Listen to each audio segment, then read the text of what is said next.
بسم الله الرحمن الرحيم. نحمده ونصلي ونسلم على رسوله الكريم اما بعد. عزیز طلبہ اکرام، سبق نمبر 169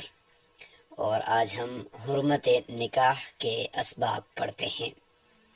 کہ کن کن وجوہات اور اسباب کی بنا پر نکاح کرنا درست نہیں ہوتا، یا کن کن عورتوں سے نکاح کرنا درست ہے اور کن کن عورتوں سے نکاح کرنا درست نہیں ہے. تو اس سے متعلق انشاءاللہ آج ہم تفصیل سے گفتگو کرتے ہیں. تو حرمت نکاح کے اسباب سے متعلق تفسیر کے ساتھ سورہ نساء میں آیت نمبر 23 موجود ہے کہ حرمت علیکم امہاتکم و بناتکم و اخواتکم و عماتکم و خالاتکم و بنات الاخی و بنات الاختی و امہاتکم اللاتی ارضعنکم الی آخر الآیہ. تو یہ پوری آیت، اس کی تشریح اور تفصیل اگر آپ دیکھیں تو آپ کو مکمل تفصیل کے ساتھ یہ پورا سبق سمجھ میں آ جائے گا. تو اسی آیت کی روشنی میں جو نکاح کے حرمت کے اسباب ہیں تو وہ 6 بنتے ہیں. انشاءاللہ کتاب میں بھی ہم دیکھ لیں گے. سب سے پہلا ہے نسب، یعنی نسب سے کچھ رشتے ہیں ان کے ساتھ آپ نکاح نہیں کر سکتے، جیسے کہ آپ کی ماں ہے، آپ کی بہن ہے، بیٹی ہے، دادی ہے، نانی ہے، اس طرح کے جتنے رشتے ہیں ان سے آپ نکاح نہیں کر سکتے. مصاہرت، سسرالی رشتے میں آپ نکاح نہیں کر سکتے اپنی ساس کے ساتھ، اور اپنی سالی کے ساتھ نہیں کر سکتے جب تک کہ آپ کی یعنی بیوی آپ کے نکاح میں ہے، تو اس کے وقت تک اپنی سالی سے نکاح نہیں کر سکتے. اس طریقے سے رضاع یعنی دودھ شریک جو رشتے ہوتے ہیں وہ بھی یعنی حدیث میں آتا ہے کہ ما یحرم من الرضاع ما یحرم من النسب، یعنی نسب سے جو رشتے حرام ہیں وہی رضاعت سے بھی حرام ہے. چوتھے نمبر پر بات کریں گے الجمع، یعنی دو محرم، یعنی دو عورتوں کو جو دو آپس میں زیرام محرم ہوں، یا دو عورتیں جو اگر ان میں سے اصول یہ ہے کہ اگر ان میں سے کسی ایک کو مرد تصور کریں تو دوسری کے ساتھ اس کا نکاح نہ ہو سکتا ہو، جیسے کہ کسی عورت کو اور اس کی پھوپھی کو، عورت کو اور اس کی بہن کو، کسی عورت کو اس کی خالہ کو آپ ایک ہی نکاح کے اندر ان کو جمع نہیں کر سکتے. یعنی آپ اپنی 2 بیویاں ہوں، ان میں سے ایک آپس میں پھوپھی اور بھتیجی ہوں یا خالہ اور بھانجی ہوں، ایسا نہیں ہو سکتا. یا اس طریقے سے دونوں بہنیں ہوں، اس طریقے سے بھی نہیں ہو سکتا. تو یہ ایک سبب ہے جس کو کہتے ہیں الجمع. 5ویں نمبر پہ ہے الملک، یعنی ملک کے طور پر بھی آپ یعنی 2 باندیاں ہیں تو ان کو وتی کے طور پر آپ 2 باندیوں کو اگر آپ جمع کر رہے ہیں یعنی وتی کے لیے، یعنی تو ویسے 2 باندیاں خدمت کریں، دونوں بہنیں ہوں، لیکن 2 باندیوں کو آپ وتی ہم بستری کے لیے یا دونوں کو اپنے نکاح میں آپ جمع نہیں کر سکتے. اس طریقے سے 6 نمبر پر ہے جی عدم دین سماوی، یعنی دین سماوی پر کوئی نہیں ہے، آسمانی دین پر، چاہے وہ عیسائی ہو اگر صحیح طور پر اپنے دین پر ہیں، یا نصرانی ہو یعنی یہودی ہوں، اگر وہ اپنے صحیح دین پر ہیں تو پھر تو ان سے نکاح درست ہے، ورنہ ان سے بھی درست نہیں ہے. تو عدم دین سماوی یعنی جن کا کوئی دین سماوی نہیں ہے تو ان کے ساتھ آپ نکاح نہیں کر سکتے. یہ حرمت نکاح کا 6 سبب ہے. اب ایک سبب کو یہاں پہ دیکھتے ہیں. تو سبق آج ہمارا وہ یہاں سے ہوگا انشاءاللہ تعالی آخری لائن سے، وَلَا يَحِلُّ لِلرَّجُلِ آدمی کے لیے جائز نہیں ہے، حلال نہیں ہے ان يتزوج بأمه. یہ سب سے پہلا سبب یعنی النسب ہے، اور نسب سے اپنے یعنی جو اصول ہیں ان سے متعلق ہے کہ عورت جو ہے وہ یعنی ہم نے ایک شرط بھی بیان کی تھی نکاح کے لیے کہ عورت جو ہے وہ نکاح کا محل بھی ہونی چاہیے. تو لہذا اپنے اصول سے انسان جو ہے، اصول سے مراد اپنی والدہ ہے، دادی ہے، نانی ہے، ان سے نہیں کر سکتا. کہتے ہیں بأمه ولا بجداته، اپنی دادی اور نانی سب اس میں آئیں گے جدات. من قبل الرجال یعنی مردوں کی طرف سے یعنی دادی، والنساء اور عورتوں کی طرف سے یعنی نانی پر، نانی اوپر تک جتنا بھی آپ جائیں گے ان میں سے کسی کے ساتھ نکاح درست نہیں ہے. تو پہلا سبب شروع ہو گیا جی حرمت نکاح کا، جو ہے النسب، اور اس میں اصول کا ذکر ہو گیا. ولا ببنتہ، اب فروع کا ذکر ہو گیا ہے نسب میں کہ اپنی بیٹی کے ساتھ بھی نکاح درست نہیں ہے. ولا ببنت ولدہ، اور اپنے بیٹے کی بیٹی کے ساتھ بھی. وان سفلت، اگرچہ وہ اس سے نیچے یعنی بیٹے کی بیٹی، پوتے کی بیٹی، اس طریقے سے نیچے جتنے بھی آپ جائیں گے تو ان کے ساتھ نکاح درست نہیں ہے. ولا باختہ، اور اپنی بہن کے ساتھ بھی نکاح درست نہیں ہے. اور اسی طریقے سے ولا ببنات اختہ، اپنی بہن کی بیٹیاں یعنی اپنی بھانجیوں سے بھی نکاح درست نہیں ہے. ولا بعمتہ، اپنی پھوپھی سے. ولا بخالتہ، اور نہ اپنی خالہ سے. ولا ببنات اخیہ، اور نہ اپنی بھتیجیوں سے. ولا بام امرأتہ التی دخل بابنتها او لم يدخل، یعنی کہ اپنی بیوی کی ماں یعنی ساس. یہاں پہ ابھی دوسرا سبب یہاں سے شروع ہو گیا ہے جس کو کہتے ہیں مصاہرت. یہ حرمت نکاح کا دوسرا سبب ہے. اس سے 4 قسم کی عورتیں وہ حرام ہوتی ہیں. سب سے پہلے جو ذکر ہے وہ آپ کے سامنے یہاں پہ آ گئی، جس کو کہتے ہیں کہ اصول الزوجہ، یعنی بیوی کے اصول میں بیوی کی والدہ ہے، اس کے ساتھ نکاح درست نہیں ہے. اگرچہ یعنی وہ بیوی جس کے ساتھ آپ نے دخول یعنی اس کے ساتھ ہم بستری کر لی ہو یا نہ کی ہو، دونوں صورتوں میں آپ نکاح کرتے ہی اس سے اس کی جو والدہ ہے یعنی آپ کی ساس، آپ کا نکاح اس کے ساتھ آئندہ ہمیشہ ہمیشہ کے لیے حرام ہو جائے گا. ولا بابنتی امراتی التی دخل بها، اور اس طریقے سے اپنی اس بیوی کی بیٹی کے ساتھ بھی آپ نکاح نہیں کر سکتے جس بیوی کے ساتھ آپ نے دخول کر لیا. یعنی وہ بیوی بیوہ تھی، اس کا یا کسی دوسری شادی اس نے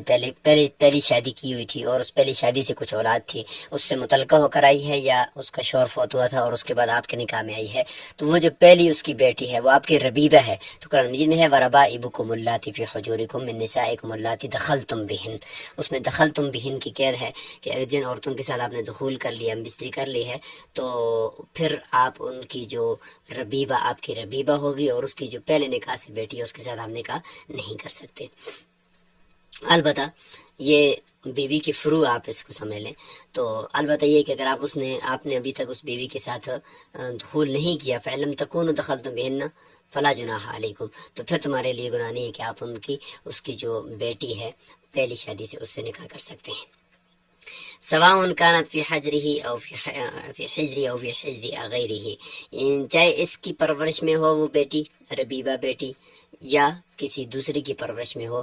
دونوں صورتوں میں حکم ایک ہی ہے. ولا بامرأة ابیہ، اور اسی طریقے سے اپنے باپ کی بیوی، یعنی باپ نے کوئی اور شادی بھی کی ہوئی ہے تو اس کی بیوی کے ساتھ آپ نکاح نہیں کر سکتے. ظاہر ہے کہ قرآن مجید میں ہے کہ ولا تنکحوا ما نکح آباؤکم ولا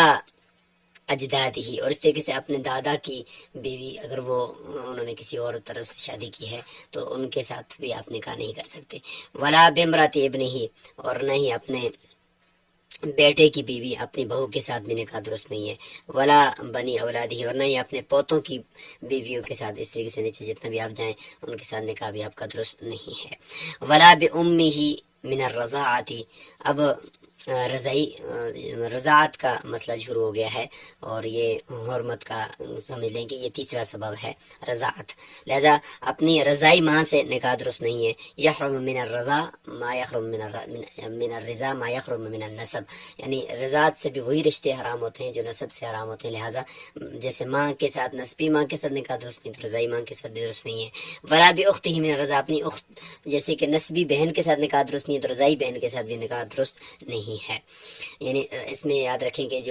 جس عورت کا آپ نے دودھ پیا تو اس عورت کی جتنی بھی بیٹیاں ہیں تو اس کے ساتھ آپ کا نکاح درست نہیں ہے. ولا یجمع بین الاختین، اب یہ جمع والا سبب آ گیا کہ دو بہنوں کو ایک ہی نکاح کے اندر جمع کرنا درست نہیں ہے بے نکاح کے ساتھ. ولا بملک یمین وطن، یعنی اس طریقے سے دو ملک یمین کے طور پر بھی، یعنی باندیاں بھی آپ بنا کر نہیں رکھ سکتے وطی کے طور پر، یعنی دونوں باندیاں ہیں اور دونوں کے ساتھ آپ نے ہم بستری کرنی ہے تو اس طریقے سے آپ نہیں کر سکتے. ہاں خدمت کے لیے رکھ سکتے ہیں. یہاں پہ حکمت کیا ہے کہ دونوں بہنوں کو کیوں جمع نہیں کر سکتے، یا اس طریقے سے آگے پھوپھی بھتیجی بھانجی اور خالہ ان دونوں کو ایک ہی آپ نے نکاح میں جمع کیوں نہیں کر سکتے؟ وجہ یہ ہے کہ یہ چونکہ آپس میں زیرام مارم ہیں اور آپس میں یہ بالکل قریبی ہیں، تو ان کی قریبی رشتہ داری ہے، تو ظاہر ہے کہ سوکنیں جو ہوتی ہیں، سوکنوں کی آپس میں لڑائی جھگڑے اور ان کے آپس میں نفرتیں اور عداوتیں یہ تو مشہور ہیں نا، لہٰذا اگر یہ دونوں آپس میں ایک ہی مرد کے نکاح میں ہوں گی تو ہو سکتا ہے کہ آپس میں لڑ پڑیں اور ان کی یہ قطع تلخی تک نوبت آ جائے اور آپس میں بہت دور تک چلی جائیں۔ اس لیے شریعت کہتی ہے کہ اس طرح کی قریبی رشتہ دار عورتوں کو ایک نکاح میں ایک ہی شوہر جمع نہ کرے، ہاں الگ الگ عورتوں کو لا کر جمع کر سکتا ہے، تو یہ اس کی بنیادی حکمت ہے۔ تو یہ ہو گیا جی، یہاں پہ جمع کا سبب چل رہا ہے۔ اس طریقے سے فرمایا کہ ولا یجمع بین المرأۃ وعمتها، اس طریقے سے عورت کو اور اس کی پھوپھی کو نکاح میں جمع کرنا جائز نہیں ہے، او خالتها، یا عورت کو اور اس کی خالہ کو یعنی نکاح میں جمع کرنا درست نہیں ہے، ولا ابنت اختها، اور نہیں اس طریقے سے ایک عورت ہو اور اس کی بہن کی بیٹی ہو، یعنی اس کی بہن کی بیٹی مطلب یہ بھانجی نا، ولا ابنتی اخیہا، اس طریقے سے فرمایا یعنی پھوپھی اور بھتیجی کو، اور اس طریقے سے خالہ اور بھانجی کو، ولا ابنتی اخیہا، اور اسی طریقے سے یعنی عورت کی اپنی جو بھائی کی بیٹی یعنی بھتیجی ہے اس کو بھی اس کے ساتھ جمع نہیں کر سکتے۔ ولا یجمع بین امراتین، یہاں پہ ایک اصول بھی ذکر کر دیا اسی سے متعلق، اس سے بات بالکل واضح ہو جائے گی، وہ کیا ہے کہ ایسی دو عورتوں کو آپ جمع نہیں کر سکتے، لو کانت کل واحد منہما رجلا، اگر ان میں سے ہر ایک یعنی کسی ایک کو بھی اگر آپ مرد تصور کریں تو لم یجوز لہ ان یتزوج بالاخرى، تو اس کے لیے دوسری کے ساتھ شادی کرنا جائز نہ ہو۔ مثال کے طور پر اگر ایک طرف پھوپھی اور ایک طرف بھتیجی ہے تو ان میں سے اگر آپ پھوپھی کو مرد تصور کریں تو وہ پھوپھی چاچا بن جائے گی، اگر وہ ایک مرد ہے چاچا ہے تو چاچا کا بھتیجی کے ساتھ نکاح درست نہیں ہے نا۔ اس طریقے سے ادھر سے بھتیجی کو اگر آپ مرد تصور کرتے وہ بھتیجا مثلا بن جائے گا تو بھتیجے کا پھوپھی کے ساتھ نکاح درست نہیں ہے، تو اس لیے دو ایسی عورتیں جن میں سے اگر کسی ایک کو مرد فرض کریں تو دوسری کے ساتھ اس کا نکاح درست نہ ہو تو پھر آپ ان کو آپس میں نکاح میں جمع نہ کر سکتے، کیونکہ یہ بہت قریبی ہیں، کل کو یہ سونکنے بنے گی تو پھر یہ بہت زیادہ جھگڑا کرنے کی وجہ سے ان کی رشتہ داری ختم ہو جائے گی۔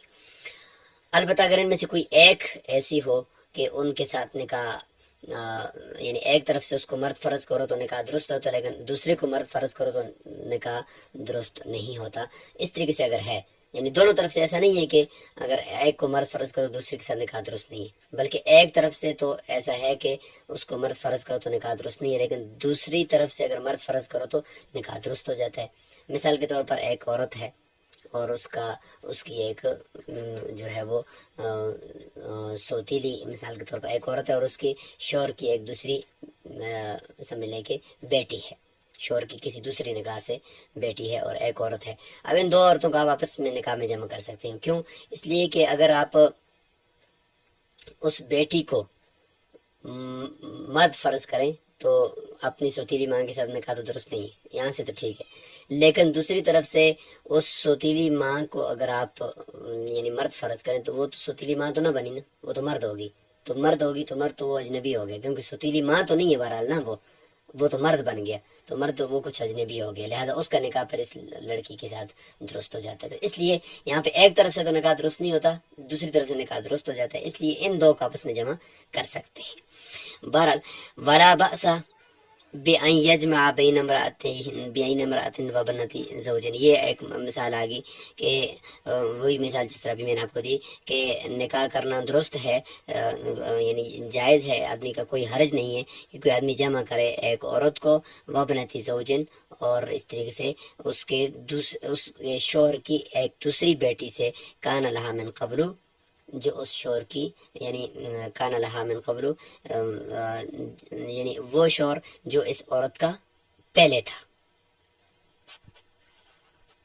تو بات وہی ہے کہ ایک عورت نے پہلے کسی مرد کے ساتھ شادی کی ہوئی تھی تو اس مرد یعنی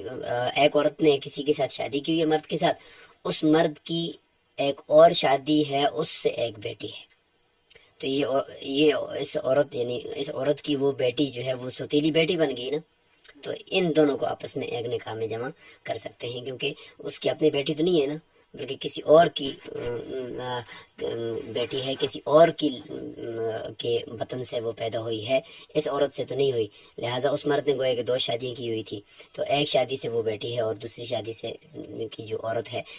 اگر وہ اس کو طلاق ہو جائے یا شوہر فوت ہو جائے تو اس عورت کو اور اس کی وہ پہلی جو سوتیلی بیٹی ہے جو شوہر کے دوسرے نکاح سے ہے اس کو آپس میں جمع کر سکتے ہیں. میں نے مثال دی کہ ان میں سے یہ دو ایسے اصول کے تحت نہیں آتی جو اصول ہم نے کہا ہے کہ لو کانت کل واحد منہما رجلا لم یجوز له ان یتزوج بالاخرى، اس میں یہ نہیں آتی، کیونکہ اس میں ایک طرف سے تو نکاح درست نہیں ہوتا. اگر اس لڑکی کو لڑکا فرض کریں تو سوتیلی ماں کے ساتھ نکاح درست نہیں ہے، لیکن اس سوتیلی ماں کو اگر لڑکا فرض کریں تو اس کا نکاح اس لڑکی کے ساتھ درست ہو جائے گا، کیونکہ وہ سوتیلی ماں نہیں رہی. وہ مرد اگر فرض کریں گے تو پھر وہ سوتیلی ماں تو فرض نہیں ہوئی، بلکہ وہ تو مرد بن گئی، تو پھر وہ ایک اجنبی بن جائے گا، تو گویا کہ اس کا نکاح پھر درست ہو جاتا ہے. تو اس لیے ان 2 کو آپس میں جمع کر سکتے ہیں. اور دوسرا ہے کہ ان کے درمیان اتنی زیادہ کوئی کلوزنگ بھی نہیں ہوتی، اتنی زیادہ قریبی رشتہ داری بھی نہیں ہوتی، تو اگر ان کو آپس میں ایک نکاح میں جمع بھی کریں گے تو وہ اس حکمت کے تحت میں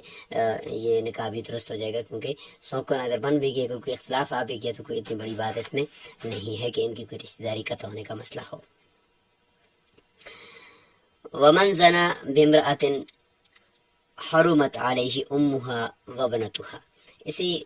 حرمت مصاہرت کا جو مسئلہ چل رہا ہے تو اس کے بعد یہاں پہ دونوں کو آپس میں جمع کرنے کا مسئلہ تھا. تو اسی کے ضمن میں زنا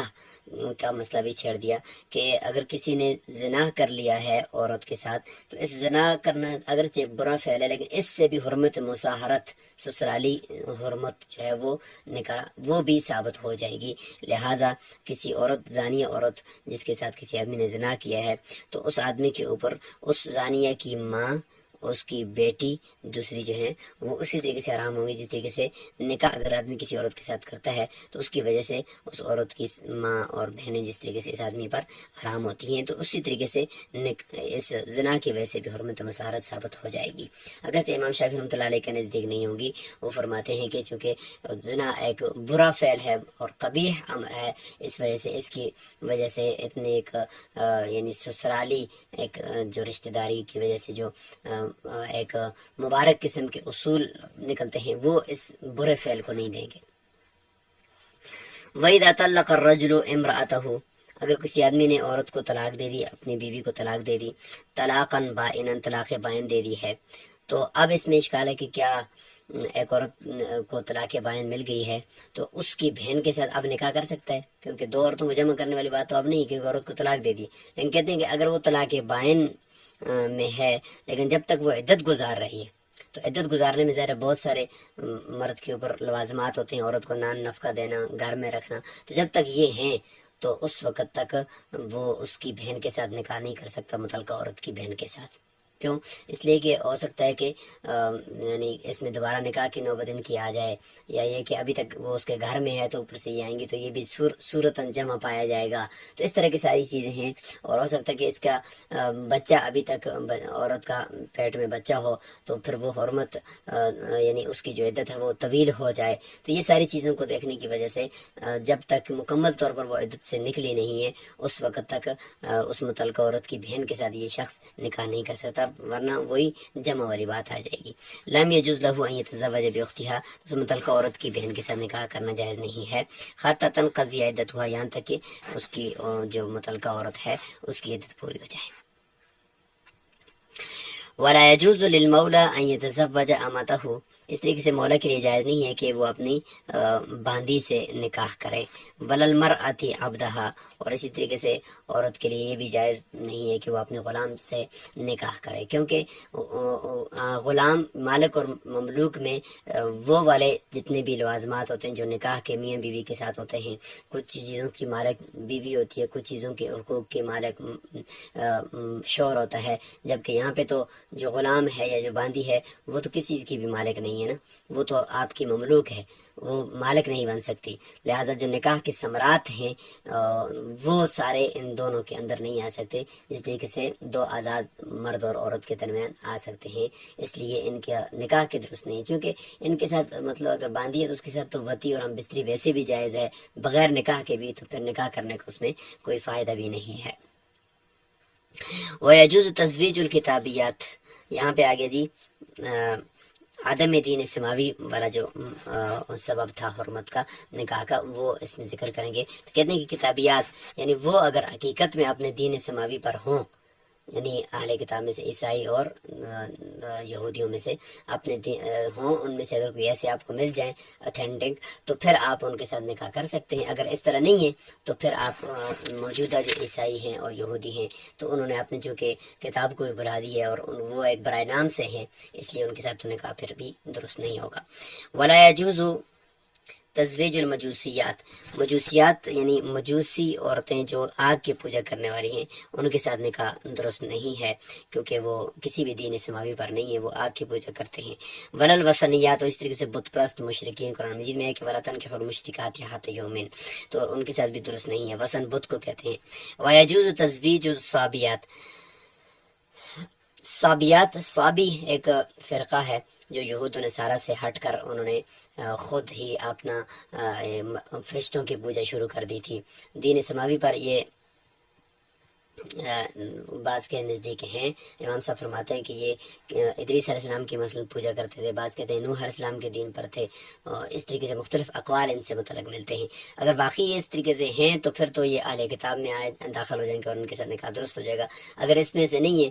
ستاروں کی پوجا کرتے ہیں یا ملائکہ کی پوجا کرتے ہیں، تو پھر یہ ان کے ساتھ نکاح درست نہیں ہوگا. صاحبین کے نزدیک اسی وجہ سے نکاح درست نہیں. وہ فرماتے ہیں کہ یہ اس طریقے سے ہوتے ہیں. تو تشریح میں اختلاف ہے. امام سے فرماتے ہیں کہ نہیں، ان کی تشریح یہ ہے کہ یہ کسی نبی کے اوپر ایمان لا رہے ہوتے ہیں، اس لیے ان کے ساتھ نکاح درست ہے. اور جو تشریح کرتے ہیں کہ بھئی نہیں، یہ صرف ستاروں کی پوجا کرتے ہیں، کسی نبی پر یا کسی کتاب پر ایمان لانے والے نہیں ہیں، اس لیے ان کے ہاں نکاح درست نہیں ہوگا. لیکن شرط لگا دی کہ نکاح ان کے ساتھ تب درست ہے کہ ان کانوا یؤمنون بنبی، کسی بھی نبی کے اوپر ایمان لاتے ہوں، وہ یقرون بکتاب، یا کسی کتاب کے آسمانی کتاب کا اقرار کرتے ہوں، تو پھر یہ ہے کہ ہم سمجھیں گے کہ یہ کسی دین سماوی پر ہے. فَإِنْ كَانُوا يَعْبُدُونَ الْكَوَاكِبَ، اگر ستاروں کی پوجا کرتے ہیں، ولا کتاب، اور ان کے پاس کوئی کتاب بھی نہیں ہے، لم يجوز مناکحتهم، پھر ان کے ساتھ نکاح درست نہیں، کیونکہ یہ تو مشرکین ہیں. اچھا، یہاں تک یہ حرمت نکاح کے اسباب جو ہے وہ مکمل ہو چکے ہیں.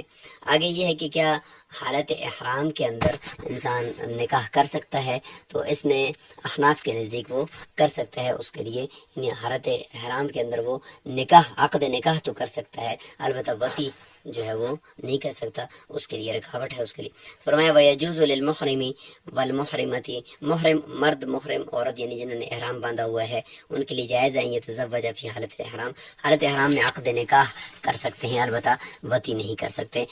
حضور صلی اللہ علیہ وسلم نے حضرت میمونہ کے ساتھ جو نکاح فرمایا تھا، حضرت عبداللہ بن عباس رضی اللہ عنہ کی روایت ہے، وہ فرماتے ہیں کہ انہوں نے فرمایا تھا تو وہ محرم تھے. مسلم شریف کی حدیث ہے. تو امام شافعی رحمۃ اللہ علیہ کے نزدیک درست نہیں ہے، کیونکہ ان کے ہم یہ حدیث ہے لا ينکح المحرم ولا